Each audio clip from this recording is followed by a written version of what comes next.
Welcome to another update on the further adventures of XI tuning. It's been an interesting week, a good week for the Challenger. Had a few different things happen, um, and I'm fighting through a bit of a cold. Got some sinus pressure. My throat's not what it should be. So should my voice get a bit scratchy, I do apologize for that. So what's been going on? What has been done to the Challenger over this week? Um, well, first off, if you follow my Instagram, which will be linked down below, that really is where the most up-to-date stuff will be uploaded. So follow that if you're on Instagram, and I will, of course, update things here on YouTube as I go along. So first off, HP Tuners finished the unlocking of the ECU. It came back. I have it. I've had it for about 3 or 4 days, but unfortunately, maybe even longer. Unfortunately, it's been busy here, and then I had to work through the weekend, and I didn't want to just throw it in and not have any time to really mess with it at all. But I did get a chance to put it in this morning, my one day off, and mechanically it was a pretty easy install. There are plenty of videos on the install. If I was going to add my take on that, it would be pull your little cover out of the way, pull the bracket, lift the ECU up, pull that bracket out of the way and set it out of the way. That gives you some room to maneuver the ECU or the PCM. And the first connector, you can lift the PCM out of the hole just a little bit,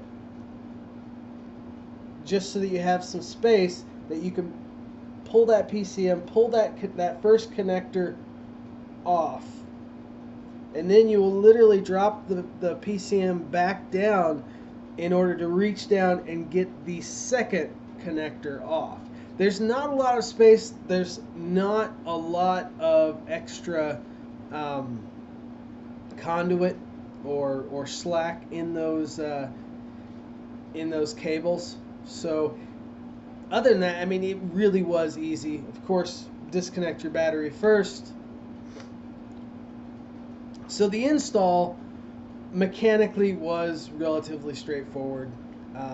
That was easy. The startup procedure, I did run into a couple different things. HP Tuner sends a piece of paper that tells you to clear all of your DTC codes initially, which I did so, and that really wasn't an issue. However,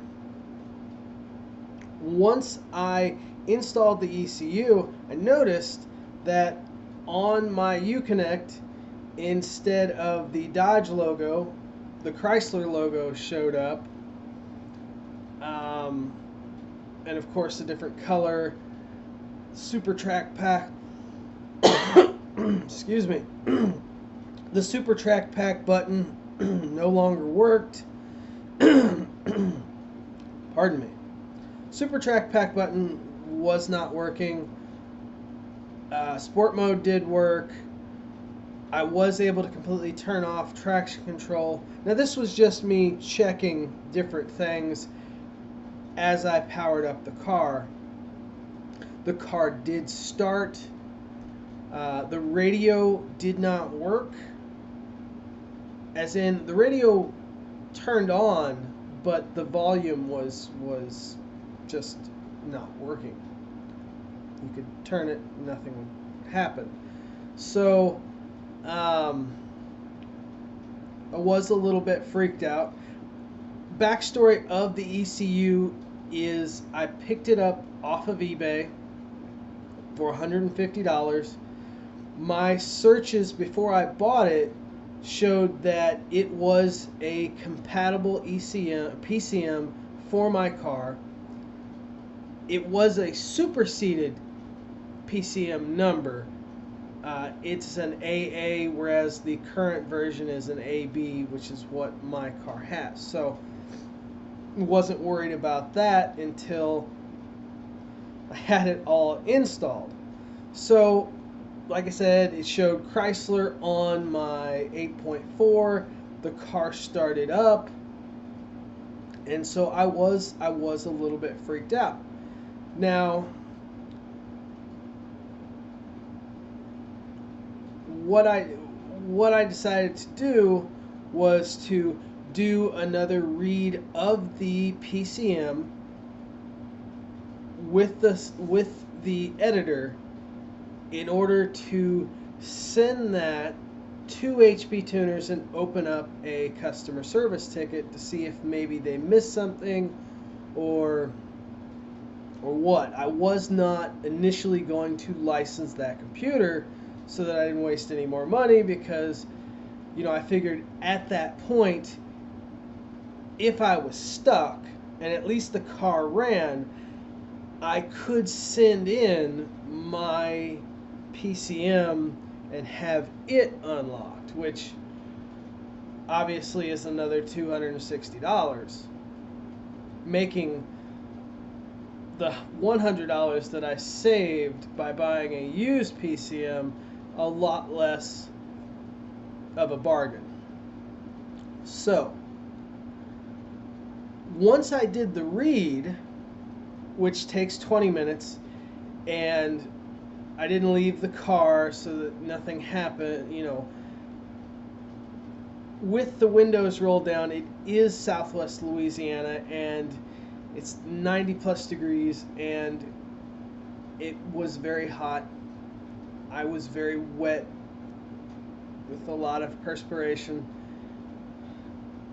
After that 20 minutes, it read, and as soon as it read and I turned the vehicle back on, the Dodge logo came back up. My Super Track Pack option was alive again. Everything, my radio worked, the volume knob worked, so everything looked good. I thought, all right, we're headed in the right direction. So I went ahead and I licensed the tune file. The engine part of the tune file, I had 2 credits. I'm using the HP Tuners MPV1 original scanner. 2 Dodge credits, which is what I had, to open the engine computer. Open the engine computer.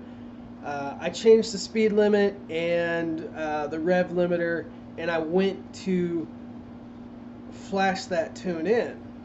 Well, it stopped me and said that I needed to unlock the transmission, which is 4 credits on its own. So I did get a little bit freaked out there. I'm thinking, oh, well, crap.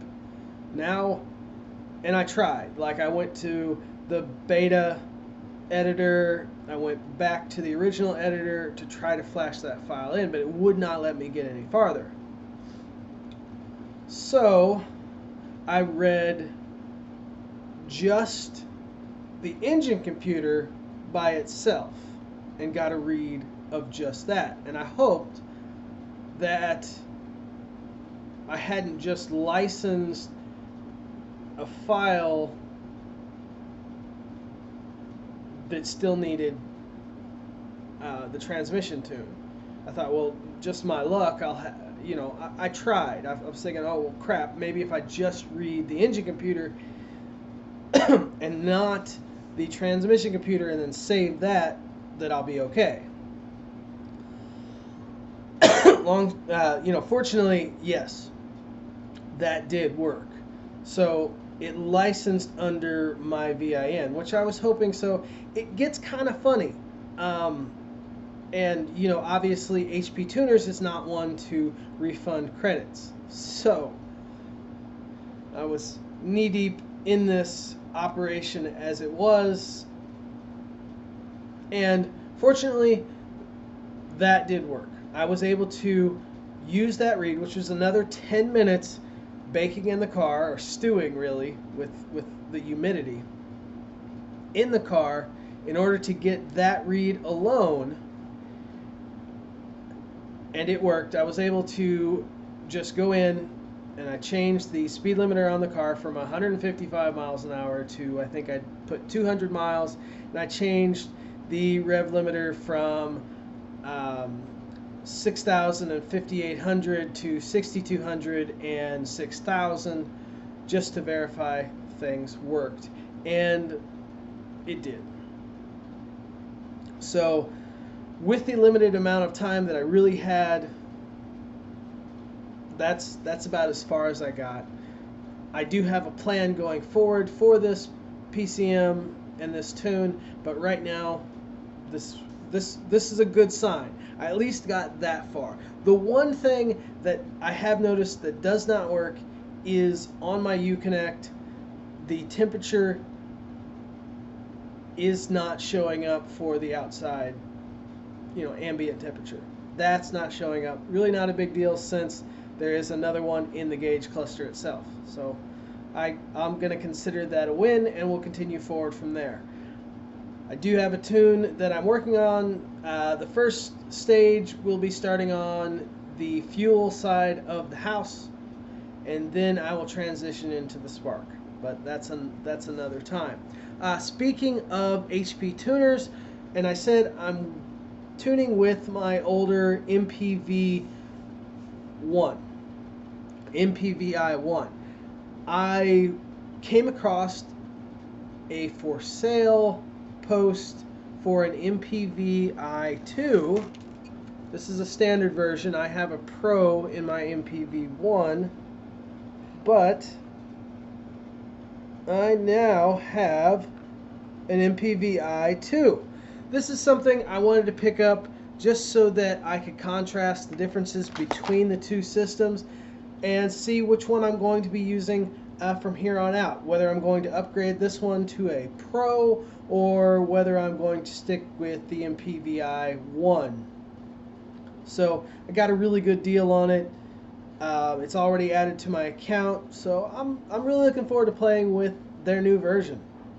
So that's pretty cool.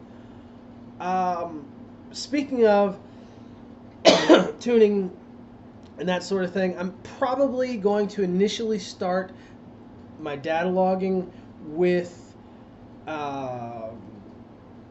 an old Diablo Sport InTune that I have.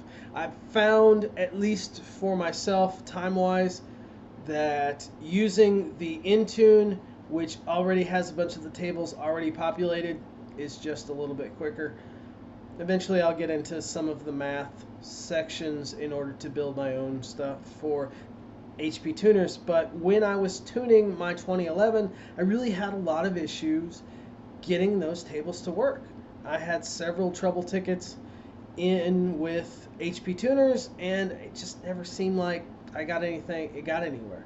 So hopefully I'll do some digging and see if perhaps things have been upgraded since, but initially a lot of the data logs will be from my InTune. So that's where we're at there. Next thing up is the exhaust. I had planned on not doing this so soon, but it just happened. Got a really good deal on a couple of the Dynamax mini race bullets.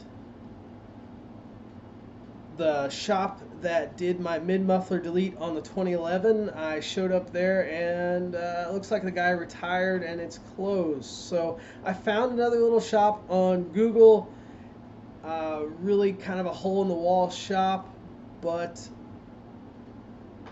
you know, nothing wrong with that. Dropped the car off.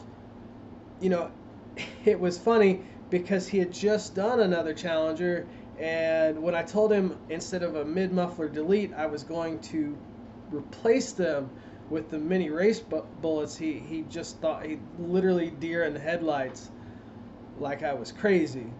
He said, "Why are you even put mufflers back? Just delete all of it."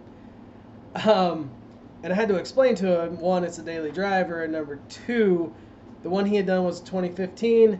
This one with the active exhaust already has the 2 3/4 inch pipes. It's already fairly loud, and I drive it every day. So after convincing him of that, I dropped the car off, and I picked it up the next day. And I will say, I will be getting videos. There is a clip on Instagram, and it sounds good. It really does. It is not raspy. It is not annoying. There's no real drone. Even with the MDS, which normally has a bit of a drone, it's not amplified any more than what it was factory. So I'm actually really happy with this. Look forward to some videos on that. I am kind of rambling at this point. That's the major stuff. I'll have to wait till I'm not sick. We'll get in more into depth on a couple of these other things. I do want to get some videos of the exhaust, get some sound videos, because who doesn't like that? And some tuning. I will be uploading a program to my laptop where I can kind of show you guys around what I'm actually doing with some of these tunes, and we'll just continue from there. So that's it for this week. I will catch you later. Follow me on Instagram. Like I said, that's where most of the up-to-date stuff is. So until then, if you have any questions about the what I'm doing tuning-wise, the exhaust, where my hair went, anything like that, just anything you might want to see, any questions, just leave them down below. Hit me up on Instagram, and I'll catch you later.